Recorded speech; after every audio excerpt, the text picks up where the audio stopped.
ప్రభునందు మాకు అత్యంత ప్రియులైన దేవుని ప్రజలందరికీ యేసుక్రీస్తు వారి శ్రేష్టమైన పూజనీయమైన ఘనమైన నామం పేరిట శుభాలు ప్రకటిస్తున్నారు. బాగున్నారు? మీరంతా క్షేమంగా ఉన్నారు కదా? యెహోవా తమకు దేవుడు గాగల జనులు ధన్యులు అని లేఖనం స్పష్టీకరిస్తుంది. దేవుణ్ణి కలిగి ఉండడమే గొప్ప ధన్యత, ఆయనే మన స్వాస్యం. ఈ లోకంలో కొన్నిసార్లు మనం లోక సంబంధమైన విషయాల్లో వెనుకబడి ఉన్నామని, లేదా లోక సంబంధమైన విషయాలు ఏవో మనకు దొరకలేదని అతి తీవ్రంగా చింతపడుతూ ఉంటాం.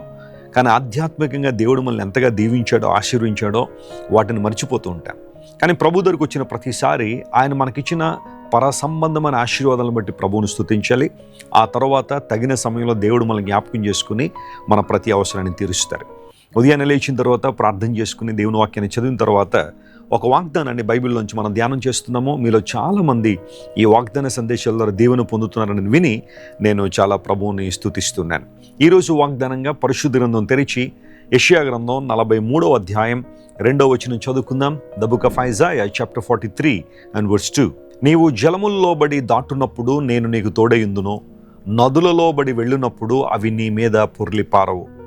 నీవు అగ్ని మధ్యను నడుచున్నప్పుడు కాలిపోవు, జ్వాలలు నిన్ను కాల్చవు. దేవుడిచ్చిన వాగ్దానాన్ని బట్టి మనం ప్రభువుని స్తుతింపబద్దులమై ఉన్నాం.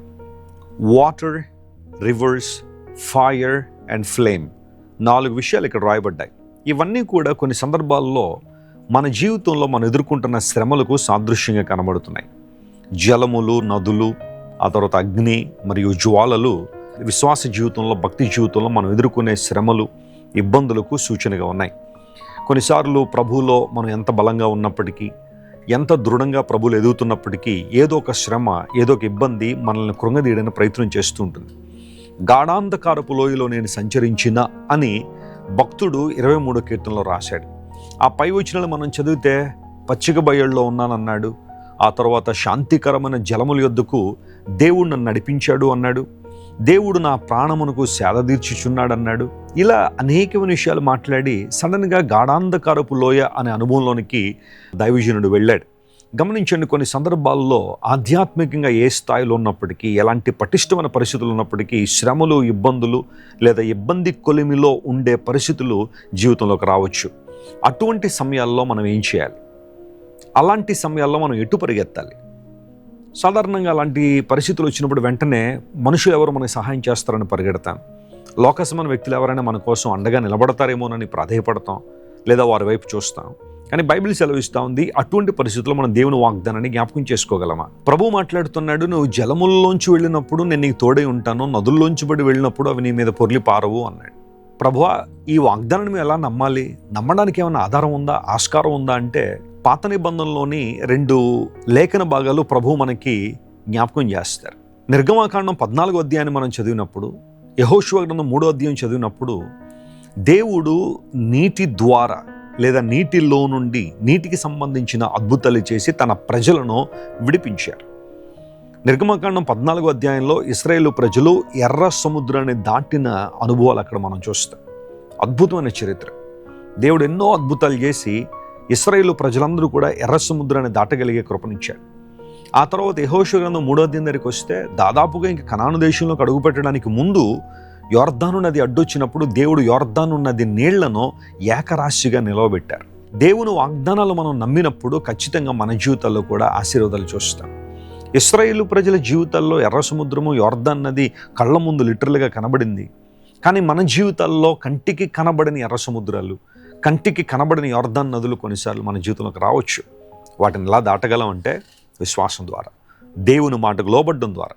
మీరు నిర్గమాకాండం 14వ అధ్యాయం చదివినా, యెహోషువ గ్రంథం 3వ అధ్యాయం చదివినా దేవుడు చెప్పింది చెప్పినట్టు చేశారు కాబట్టే వారి జీవితాలు అద్భుతాలు చూశారు. మన జీవితాల్లో కూడా దేవుని మాటకు విధేయత చూపించగలుగుతున్నామా? Are we willing to obey to the voice of God, to the commandments of God? దేవుడు తన వాక్యము ద్వారా బయలుపరిచిన లేదా ప్రత్యక్షపరిచిన విషయాలు మన జీవితాలకు అన్వయించుకుని వాటికి లోబడగలిగితే అసాధారణ అద్భుతాలు మనం చూస్తాం. అగ్ని మధ్యన నడిచినప్పుడు జ్వాలలు నిన్ను కాల్చు అన్నప్పుడు దానియేలు గ్రంథం 3వ అధ్యాయంలో షడ్రక్, మేషక్, అబేద్నెగోల జీవితాన్ని కూడా మనం పరిశీలించాలి. దేవుడు తన ప్రజలను కాపాడారు. ఇటు నిర్గమాకాండం 14వ అధ్యాయం కానీ, యెహోషువ గ్రంథం 3వ అధ్యాయం కానీ, దానియేలు గ్రంథం 3వ అధ్యాయంగా మనం చదువుతున్నప్పుడు మనం నేర్చుకోవాల్సిన విషయం ఏంటంటే, దేవుడు తన ప్రజలను కాపాడడానికి నిర్ణయించుకున్నాడు. ఆయన వారికి తోడుగా ఉన్నాడని బైబిల్ సెలవిచ్చింది. దేవుని బిడ్డలారా, ఒకవేళ ఈరోజు ఏదైనా ఒక శ్రమలో నలిగిపోతున్నావా? ఇబ్బందికర వాతావరణం ఎలా బయటికి రావాలో తెలియట్లేదా? కుటుంబంలో సమస్యలు, ఆర్థిక సమస్యలు, అనారోగ్యాలు దొమ్మిగా మీద పడడం ద్వారా వచ్చిన సంపాదన అంతా కూడా డాక్టర్ల చేతిలో పోస్తున్నానండి, నెమ్మది లేదు, మా కుటుంబాల్లో శాంతి లేదు అన్న అనుభవంలోనే ఉంటే ఈ వాగ్దానాన్ని క్లెయిమ్ చేయి. దేవుడు నీకు తోడై ఉన్నాడు. ఆనాడు యోసేపుకు దేవుడు తోడై ఉన్నాడు కాబట్టే యోసేపు హెచ్చించబడ్డాడు. దానియేలుకు దేవుడు తోడై ఉన్నాడు. దావీదుకు దేవుడు తోడై ఉన్నాడు. అనేక మంది భక్తులకు దేవుడు తోడై ఉన్నాడు కాబట్టే వారు సామాన్యమైన వ్యక్తులైనప్పటికీ అసామాన్యమైన కార్యాలు, అసాధారణ కార్యాలు చేయడానికి దేవుడు వారికి శక్తినిచ్చాడు.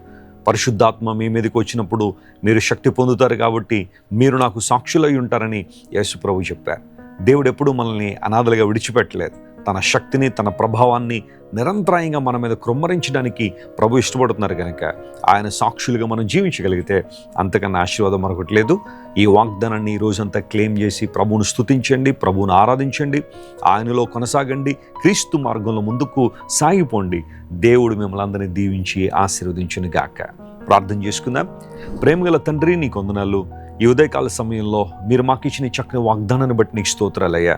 మేము నీ చేతిలో భద్రపరచబడ్డామని, నీవు మాకు తోడై ఉండడం ద్వారా అసాధారణ కార్యాల్లో మేము పాలిభాగస్తులమనే సత్యాన్ని మరొకసారి మా ముందుకు తీసుకొచ్చారు. అందుని బట్టి నీకు స్తోత్రాలు. ఈరోజు మా ప్రియులు ఎంతమంది అయితే నీ రక్తం చేత కడగబడిన నీ ప్రజలు ఈ వాగ్దాన సందేశం ద్వారా స్ఫూర్తి పొందుతున్నారో వారందరినీ బలపరచండి, నీ మహిమ కొరకు వాడుకోనండి. ఫిలిప్పీ 4:19 ప్రకారం ప్రతి అవసరాన్ని మీరు తీర్చండి ప్రభువా. నీ మంచితనాన్ని బట్టి, నీ విశ్వాస్యతను బట్టి నీకు స్తోత్రాలు చెల్లిస్తూ యేసుక్రీస్తు వారి శ్రేష్టమైన నామం పేరిట అడిగి వేడుకొనిచున్నాం తండ్రి. Amen, amen. God bless you dear friends. Have a wonderful day. Christ worship centre ఓ బలమైన సంఘ ఉజ్జీవం. కొన్ని సంవత్సరాల క్రితం కేవలం 2 ప్రారంభించబడిన పరిచర్య నేడు ప్రపంచవ్యాప్తంగా లక్షలాది మందిని ప్రభావితం చేయుచున్నది. రాజమండ్రి, సికింద్రాబాద్, బెంగళూరు, నెల్లూరు, దుబాయ్, బెహ్రైన్, కరీంనగర్, విశాఖపట్నం, గద్వాల్, కొవ్వూరు, మలకపల్లి, శ్రీలంక, భూటాన్, అడ్డతీగల, పాలమూరు, ఒంగోలు, బళ్ళారి, కోరుకొండ, పోతవరం, నల్లజర్ల, వెంకటరామయ్యగూడెం, మచిలీపట్నం, ఇందిరానగర్లతో పాటు అనేక గ్రామాల్లో క్రైస్ట్ వర్షిప్ సెంటర్ ఆరాధనలు జరుగుచున్నవి. వాక్య సంబంధమైన ఉజ్జీవంలో, పరిశుద్ధాత్మ సంరక్షణలో కొనసాగాలనుకునే ప్రతి ఒక్కరికి మా ప్రేమపూర్వక ఆహ్వానాన్ని అందిస్తున్నాము. రండి, ఆత్మతో సత్యముతో ప్రభువైన యేసుక్రీస్తును ఆరాధిద్దాం. మీరు ఇంతవరకు విన్న దైవ సందేశం మరియు దేవుని సేవకులు చేసిన ప్రార్థన మీకు ఆశీర్వాదకరముగా ఉన్నదని విశ్వసించుచున్నాము. ఈ సందేశాన్ని మీ స్నేహితులకు, బంధువులకు షేర్ చేయండి. మీకు ఏదైనా ప్రార్థన అవసరత ఉన్నచో మా ఫోన్ నంబర్లకు కాల్ చేయండి. దేవుడు మిమ్మల్ని ప్రేరేపిస్తే విశ్వాసంతో సాగుచున్న ఈ పరిచర్యను ప్రోత్సహించండి. మరిన్ని వర్తమానాలు, పాటలు వినుటకు జాన్ వెస్లీ మినిస్ట్రీస్ అను మా యూట్యూబ్ ఛానల్ను సబ్స్క్రైబ్ చేసుకొనండి. ప్రభువైన యేసుక్రీస్తు కృప మీకు తోడైండును గాక.